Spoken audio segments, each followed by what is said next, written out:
표고버섯 카푸치노라고 준비를 했고요. 근데 그냥 편하게 표고버섯 습이라 생각하시면 됩니다.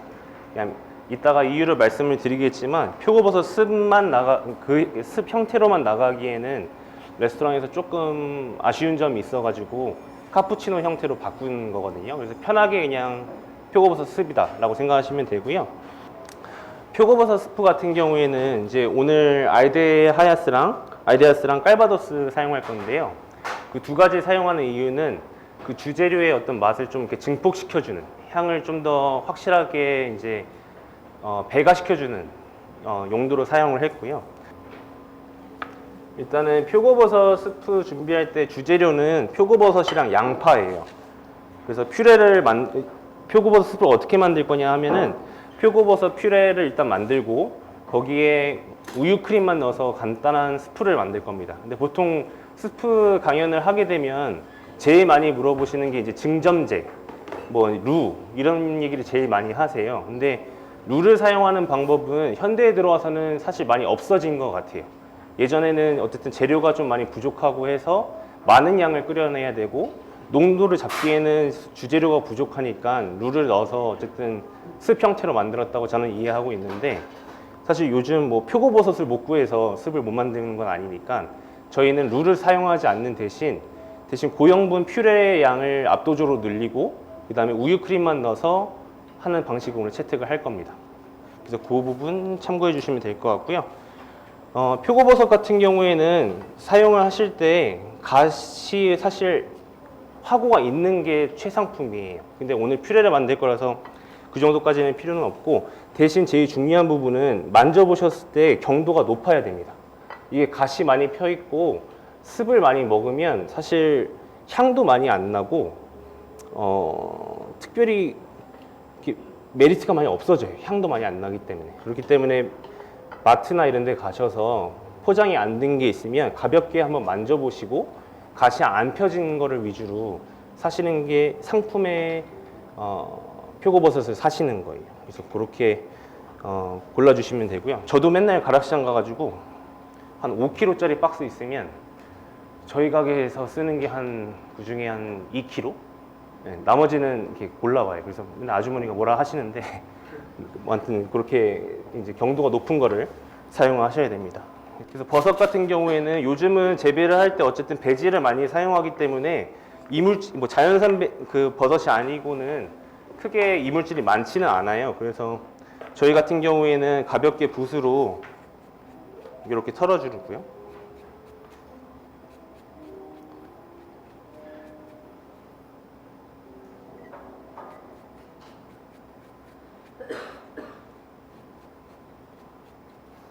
그리고 시장에서 이제 사와 보시고 잠시 바람이 있는 곳이나 좀 건조한 데에서 말려주시는 게 좋습니다. 어쨌든 모여 있으면 얘네가 또 습을 먹기 때문에 보관을 하시기 전에 그렇게 해주시는 게 좋고요.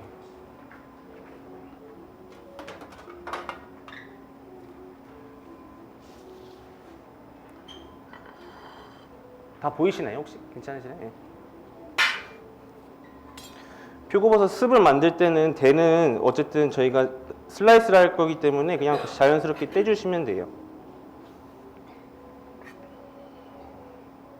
근데 만약에 이 자체로 그냥 이건 번외에 이거 자체로 쓰신다 그러면 여기를 연필 깎듯이 이렇게 깎으시는 게 훨씬 좋습니다. 그러면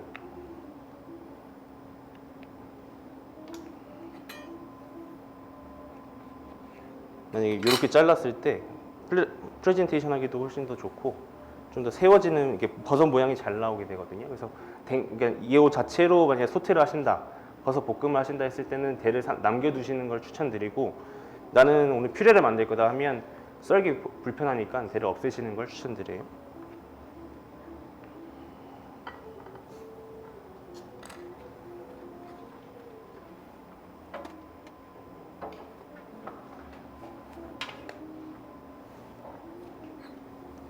그래서 그냥 편하게 슬라이스 해주시면 돼요.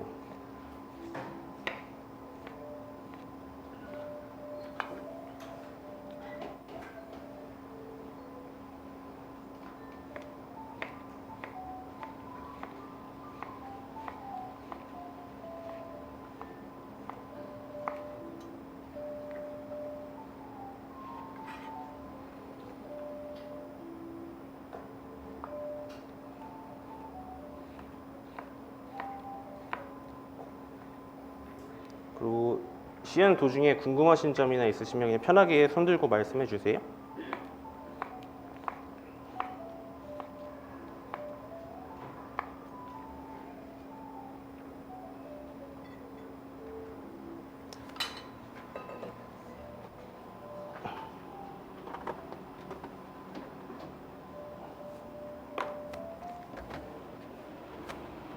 자, 버섯이 저거 어디지? 이것도 마찬가지로 얘는 털어놓은 것들입니다.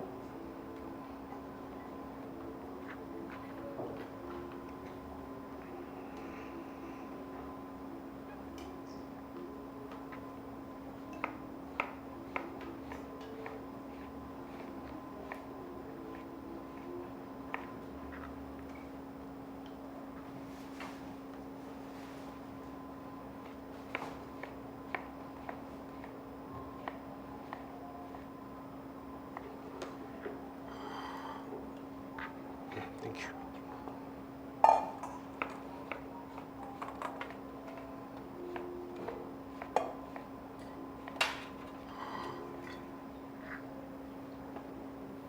더 해야 될 것 같아요.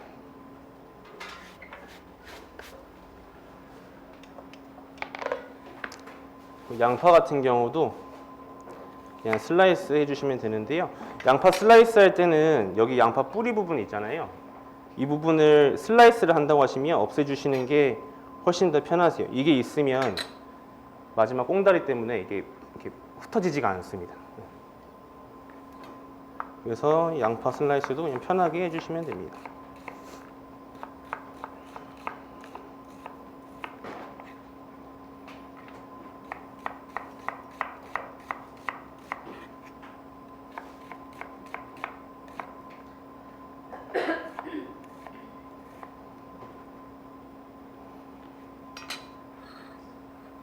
그리고 이제 양파 표고버섯 퓨레를 만들 텐데 먼저 버터를 준비해 주시고요. 재료 관한 뭐 브랜드나 이런 거는 다 끝나고 궁금하신 부분 있으면 물어봐 주세요. 버터는 앵커 버터 씁니다, 저희.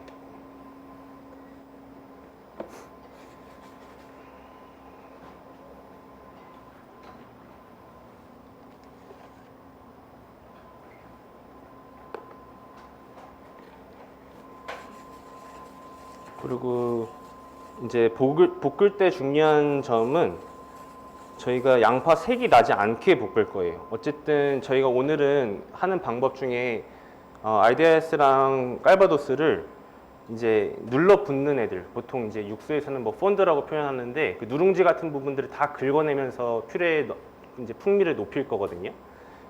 이제 그렇기 때문에 양파가 너무 카라멜라이즈를 먼저 시켜버리면 속도가 맞지 않아서 양파에서 좀 탄 맛이 날 때가 있습니다. 그래서 일단 오늘은 양파를 볶을 때 색이 나지 않게 볶을 거예요.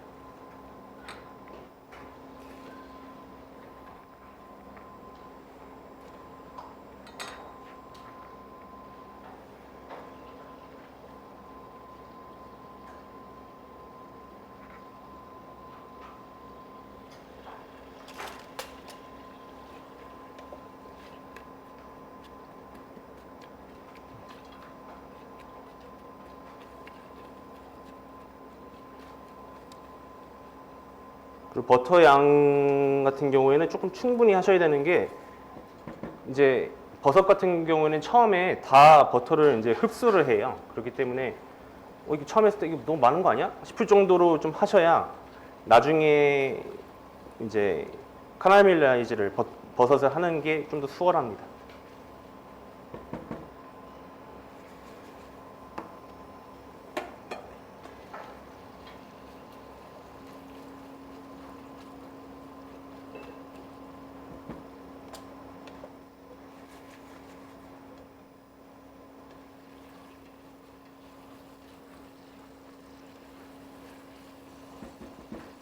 이렇게 이제 양파 좀 향이 나고 조금 불투명해지기 시작하면 준비한 표고버섯을 다 넣으시면 돼요.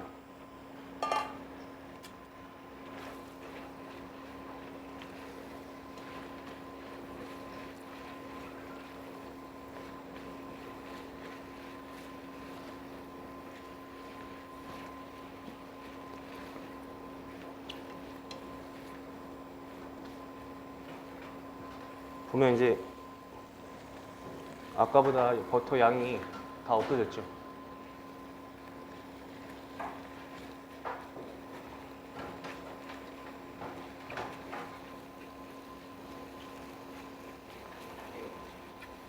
근데 그렇다고 또 버터 양을 너무 많이 하시면 나중에 퓨레 자체가 너무 느끼합니다. 스프를 만들 때.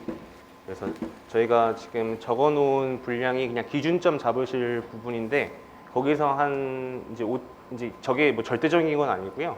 거기서 한번 해보시고 입맛에 맞는 방법을 사용하시면 돼요.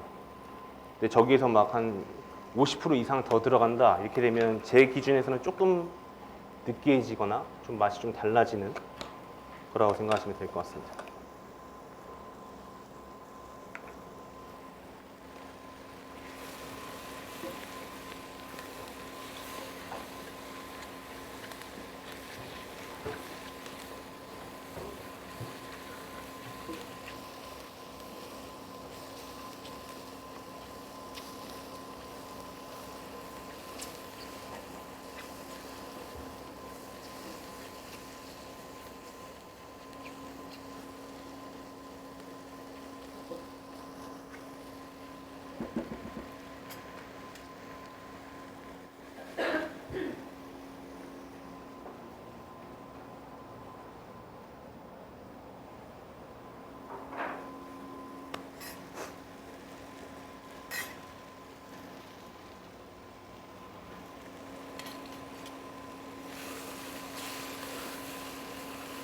이 바닥 지금 보시면 어떻게 들어야 되지?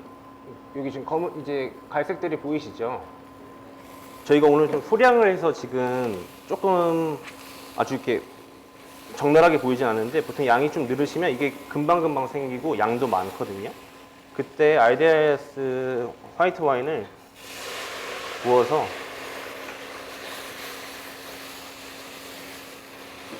아래 팬에 붙어 있는 것들을 퓨레에 녹여준다 생각하고 부어줄 거예요. 볶아줄 거예요.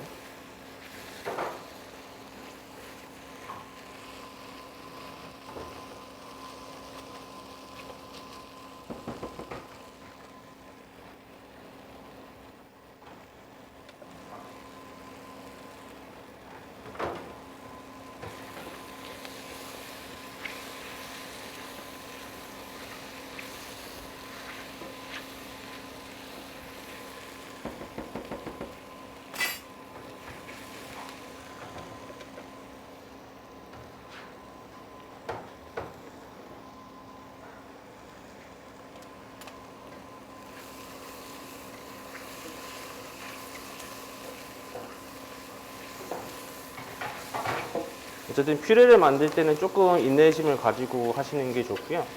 요거 화이트 와인 같은 경우에는 다 안 증발시키고 퓨레를 만들게 되면은 어떨 때는 좀 이게 상했나 싶은 느낌이 좀 나요. 그래서 충분하게 좀 진득히 볶아주시는 게 더 맛있는 퓨레를 만드는 방법입니다. 지금 또 보면 여기 또 이제 생겼죠? 오늘은 한 2번 정도만 할게요. 보통 저희는 레스토랑에서 한 3번 정도 합니다.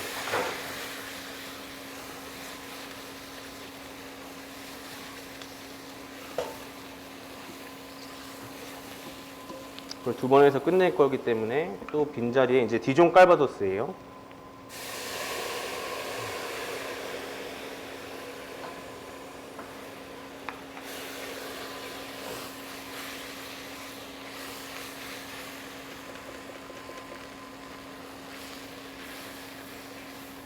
사실 저도 이거 올릴 거 세미나하기 전에는 깔바도스까지는 사실 안 넣었었어요. 그냥 와인 정도 넣거나 그렇게 사용을 했었었는데 깔바도스를 넣고 나니까 깔바도스 없이 만든 퓨레가 좀 밋밋하게 느껴지더라고요. 그래서 이게 참 리큐르가 안 쓰다 버릇하면은 굳이 써야 해 하는데 써보신 분들은 이제 또 안 쓰기가 또 힘듭니다.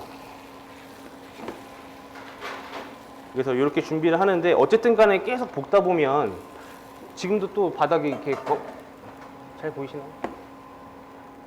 지금도 이게 검은색이 이렇게 있잖아요. 그 눌러붙은 것들이. 그럼 얘는 언제까지 어떻게 처리를 하냐? 이거 계속 할 수도 없고. 그때는 그냥 끝내주시고 이렇게 두시면 얘 자체 열 때문에 마지막 긁으셨을 때 깔끔하게 벗겨집니다. 그래서 충분히 알코올이랑 다 날리시고 완성이 됐을 때는 바닥 색깔 상관하지 마시고 충분히 밀착시켜 주시고 잠시 두시면 얘가 그냥 알아서 이제 퓨레에 묻어 나오게 돼요.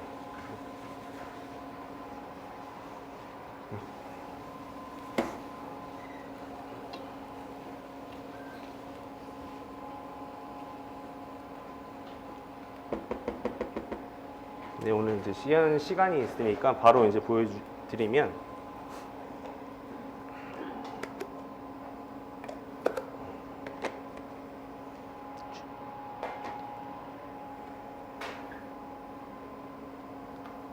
표고버섯 퓨레 같은 경우에는 표고버섯뿐만 아니라 대부분 버섯들이 너무 오래 갈게 되면 식감이 개인적으로는 좋지는 않은 것 같아요. 예를 들어서 컬리플라워 습을 볶음 방식으로 해서 이제 퓨레를 만든다라고 했을 때는 그거를 바이타믹스나 이제 세게 가시는 분들이 계세요. 근데 저는 개인적으로 그게 좀 너무 야채 죽처럼 느껴져서 그 방법을 사용하진 않지만 그래도 컬리플라워 같은 하거나 뭐 단호박이나 이런 제품들은 그래도 취향의 영역이라고 저는 생각을 해요. 너무 부드러운 것을 좋아하시는 분들은 그걸 좋아하실 수도 있고 조금 야채 맛이나 이런 걸 좋아하시는 분들은 체에 내리거나 핸드블렌더로 마무리하는 걸 좋아하시는 분들이 계시는데 개인적으로는 버섯습 같은 경우에는 너무 갈면 이게 끈적끈적한 이렇게 슬라임처럼 버섯이 됩니다. 그래가지고 저희가 오늘 할 방법은 그냥 이런 식으로 갈 거예요.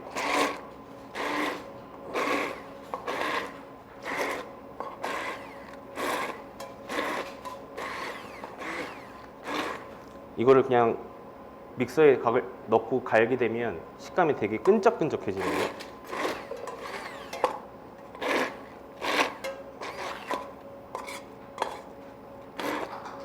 그래서 넓은 팬, 사용한 팬에 두고 면적이 이렇게 있다 그러면 한 면적 그냥 간다 생각하고 갈아주시고요.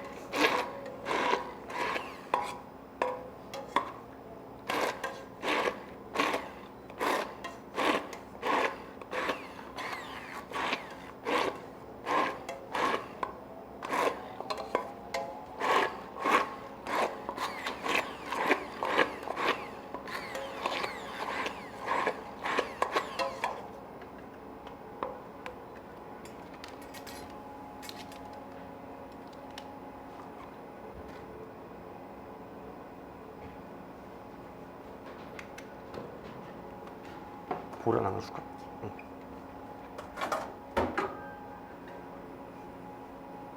땡큐.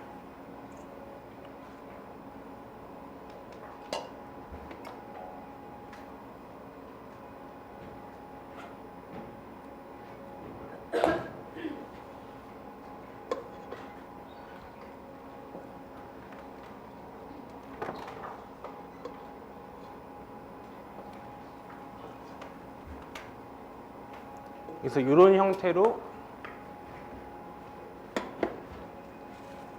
이런 느낌으로 그래서 아주 막 고운 퓨레가 아니라 청크가 다 살아있는 퓨레로 만들 겁니다. 그래서 이렇게 하시고 여기에서 우유 크림을 넣고 한번 가볍게 갈아서 이제 습을 완성을 할 거예요.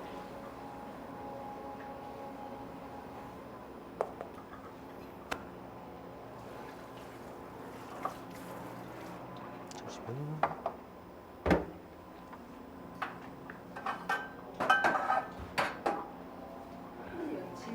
네. 네. 퓨레요. 퓨레는 냉장에서는 이틀, 맥스로 3일이라 보시면 되시고요. 냉동하시면 한 달까지는 사용 가능하시긴 한데 말 그대로 맥스죠. 네, 보통 한 일주일 내에 냉동해서 사용하시는 게 제일 좋긴 하죠. 네. 또 질문 돼. 아까 그 레스토랑에서는 그 오픈의 날인데 네. 생각도 하신다고 했는데 지금은 두 번 했잖아요. 네네. 그 여기 레시피에 들어가야 되는 용량은 네네. 동일하게 하실 건지. 네네네. 아, 오늘요? 오늘 좀 적게 했습니다. 남았습니다. 오늘 좀 적게 하고. 네네, 그냥 3번을 해야 되는데 시간을 조금 단축시키고자 2번만 한 겁니다. 거기 나와 있는 게 레스토랑 하는 분량 정도라 생각하시면 돼요.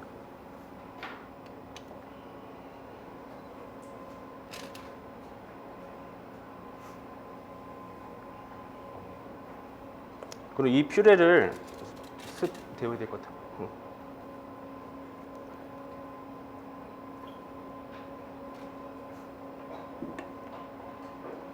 우유 크림 한 번만 주세요.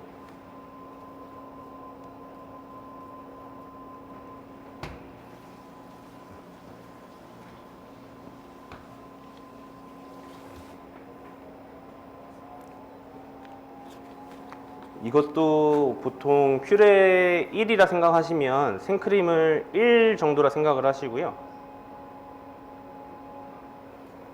그다음에 우유 같은 경우에는 한 0.5에서 1 사이. 그래서 생크림 같은 경우에는 맛적인 부분, 풍미적인 부분이라 생각하시면 되고, 우유는 농도로 잡는다 생각하시면 됩니다.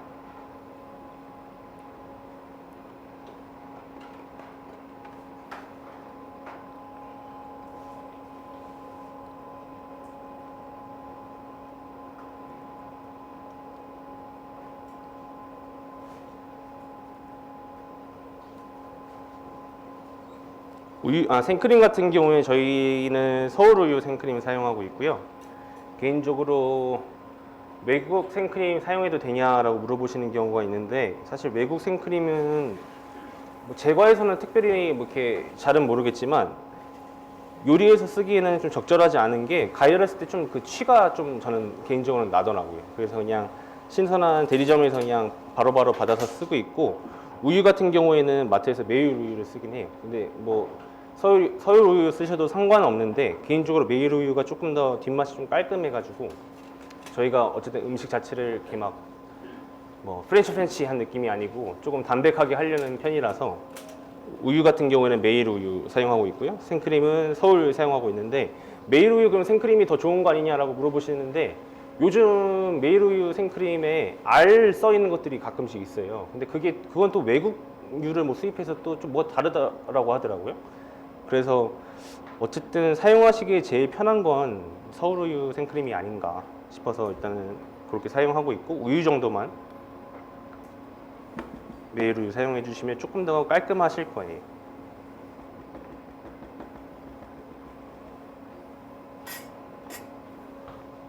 그래서 여기서 이제 소금 후추 중간을 하시고요.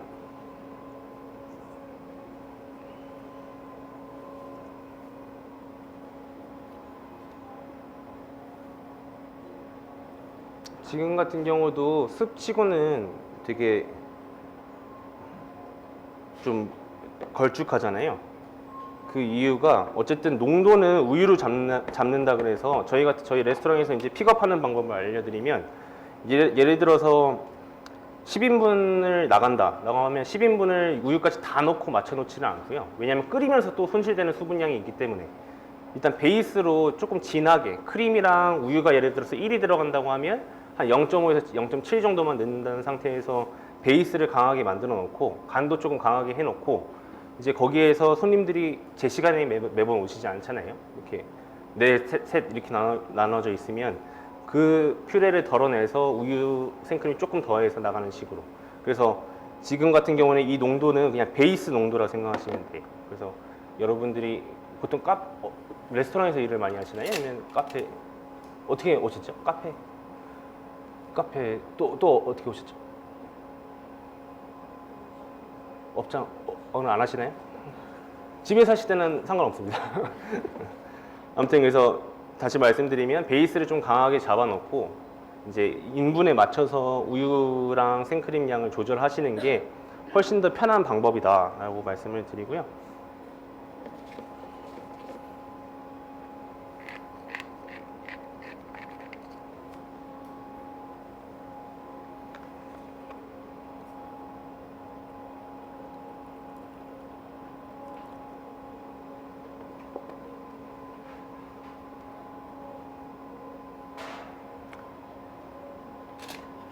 그리고 오늘 카푸치노라고 했을 때 제가 아까 왜 그런 얘기를 했냐면 한번 보여드릴게요.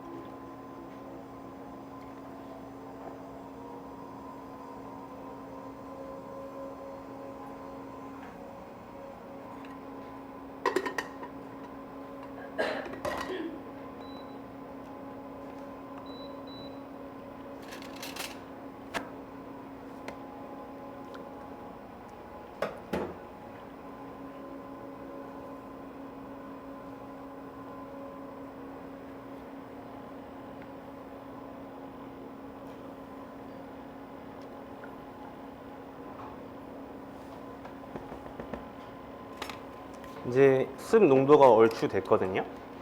보시면 아까보다는 훨씬 더 묽죠.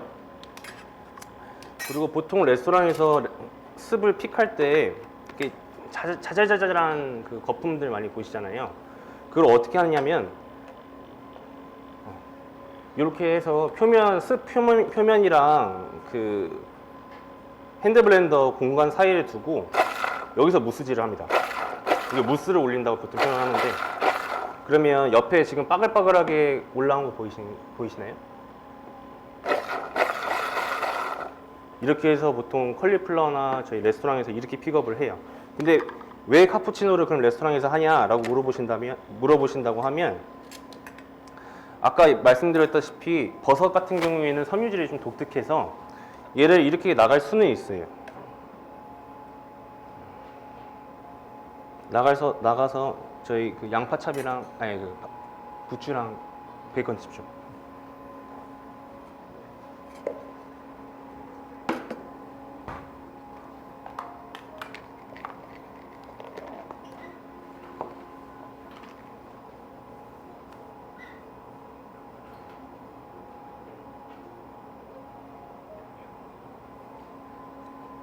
이렇게 나간다 그러면 그냥 레스토랑에서 나가는 습이에요. 근데 문제가 얘가 이 상태를 유지하는 게 길지가 않습니다.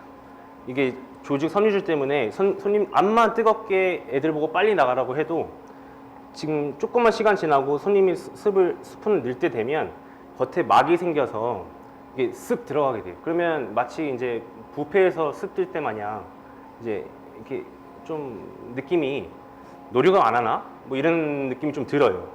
그래서 그리고 표고버섯 같은 경우에는 퓨레 자체의 무게도 또 있어서 우유 크림이랑 좀 분리가 되는 게 좀 빠릅니다. 그래서 레스토랑에서는 지금 요 정도 농도보다는 조금 더 이제 되게 만들고요. 습을 이렇게 담고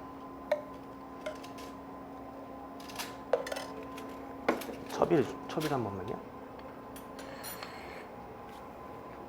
그리고 여기에 가니쉬를 올리고요.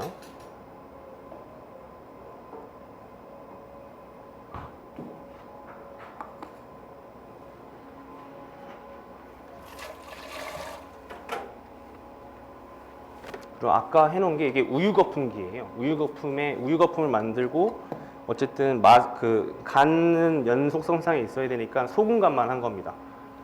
그래서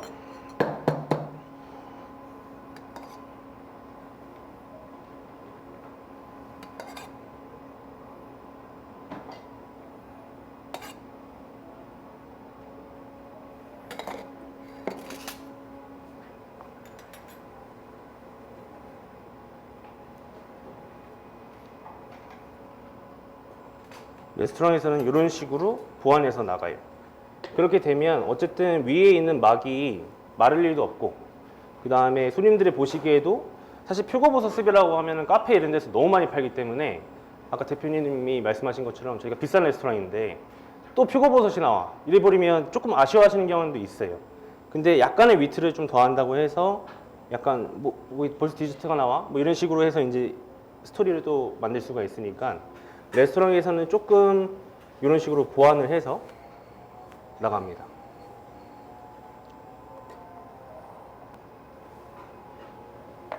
그래서 이렇게 두 가지 형식으로 조금 쉽게 할 수 있는 방식. 요거는 조금 그 레스토랑에서 조금 저희가 보완해서 만든 방식으로 봐주시면 될 것 같아요.